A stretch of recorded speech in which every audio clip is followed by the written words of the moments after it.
محمد صلی اللہ علیہ وسلم صاحب، یہ جو نماز کی فرضیت والا معاملہ ہے اسے قرآن اور حدیث سے مجھے ریفرنسز کے ساتھ ثابت کریں، قرآن میں کس طرح اور حدیث میں کس طرح ذکر ہے؟ جی بسم اللہ الرحمن الرحیم اللہم صلی علی سیدنا و مولانا محمد وعلی آلہ و اصحابہ وبارک وسلم۔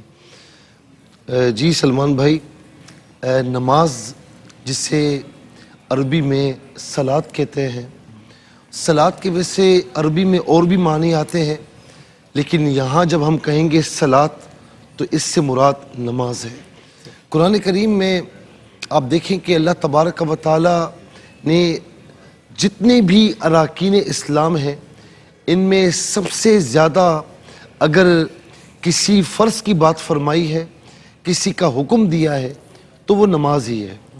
کیونکہ بنیادی طور پر دیکھا جائے کہ یوں سمجھ لیجیے کہ جو بلڈنگ ہوتی ہے نا، یہ پلرز پہ کھڑی ہوئی ہوتی ہے، اور اگر یہ پلرز نہ ہوں یا ان پلرز میں سے ایک کمزور ہو جائے تو پھر کہا جاتا ہے کہ یہ بلڈنگ داؤ پر لگی ہوئی ہے، یہ بلڈنگ کمزور ہے۔ بالکل تو فرمایا کہ اسلام کے جو پلرز ہیں نا، وہ یہ 5 چیزیں پلرز ہیں۔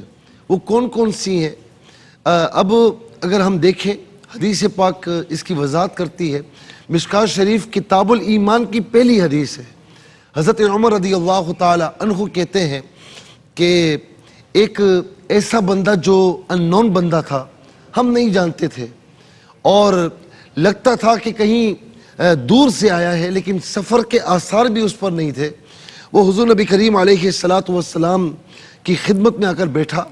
آقا علیہ السلام کی گھٹنوں کے مقابلے میں گھٹنے ٹکا کر بیٹھا، اپنے ہاتھ فخذ یدہ علی فخذیہ، آقا علیہ السلام کی ران مبارک پر رکھے، اور اس کے بعد عرض کی کہ یا رسول اللہ، یا نبی اللہ، مل اسلام، اسلام کیا ہے؟ اب آقا علیہ السلام گویا ہوئے، جی فرمایا کہ جو ہے وہ اسلام یہ ہے کہ گواہی دینا اس بات کی، ان تشہد لا الہ الا اللہ وَأَنَّ مُحَمَّدًا عَبْدُهُ وَرَسُولُهُ، اس بات کی گواہی دینا کہ اللہ کے سوا کوئی معبود نہیں، محمد صلی اللہ علیہ وسلم اللہ کے بندے اور اس کے رسول ہیں۔ دوسرا وَتُقِيمَ الصَّلَاةَ وَتُؤْتِيَ الزَّكَاةَ وَتَصُومَ رَمَضَانَ وَتَحِجَّ الْبَيْتَ إِنِ اسْتَطَعْتَ إِلَيْهِ سَبِيلًا۔ تو 5 چیزیں بیان فرمائی۔ پہلا کلمہ شہادت، یعنی شہادت دینا، اور دوسرا نماز، روزہ، حج، زکوٰۃ، یہ تمام کی تمام 5 چیزیں ہو گئیں۔ تو یعنی عمل میں دیکھا جائے تو سب سے پہلی چیز اگر ہے تو نماز ہے۔ اسی لیے اقیم الصلاۃ، قرآن کریم میں اقیم الصلاۃ، نماز قائم کرو۔ اچھا، اسی طریقے سے آپ دیکھیں کہ اقیم یہ فعل امر ہے، اور امر کا جو اصل معنی ہوتا ہے، جہاں اصل معنی متعذر ہو تو پھر مجازن جایا جاتا ہے۔ اصل معنی اس کا ہے امر للوجوب، امر جو ہوتا ہے وہ حکم کے لیے ہوتا ہے۔ اقیم الصلاۃ، نماز کو قائم کرو، یہ امر ہے۔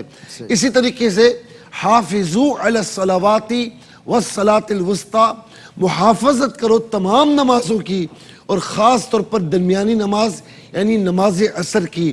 تو یہاں پر بھی کیا ہے؟ حافظوا، یہ بھی فعل امر ہے کہ یہاں پر بھی امر وجوب کے لیے ہے کہ نماز قائم کرو، تمام نمازوں کی حفاظت کرو۔ اور پھر یہ بھی فرمایا ان الصلاۃ کانت علی المؤمنین کتابا موقوتا، کہ بے شک نماز اپنے اپنے وقتوں میں اللہ تبارک و تعالی نے تم پر فرض فرمائی ہے۔ میں یہ کہوں گا کہ ایک تو یہ ہے کہ 5 نمازیں، اس کا ذکر کہاں پر ہے؟ قرآن کریم میں اقیم الصلاۃ، ان الصلاۃ کانت علی المؤمنین کتابا موقوتا، یہ نمازوں کی محافظت کرو۔ ایک آیت کریمہ اقیم الصلاۃ طرفی النہار وزلفا من اللیل، کہ دن کے کناروں پر نمازیں پڑھو اور رات کے کنارے۔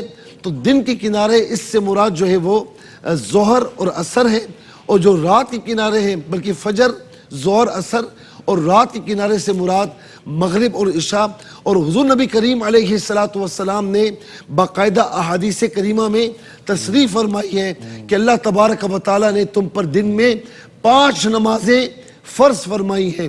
مشکوٰۃ شریف کی حدیث ہے کہ جس امتی نے ان نمازوں کی حفاظت کی تو فرمایا کہ وہ اللہ تعالیٰ کے ذمے آ گیا، اللہ اور جس اکبر، نے اس کی اللہ حفاظت نہ کی وہ اللہ کے ذمے سے نکل گیا۔ نکل گیا۔ اللہ اکبر۔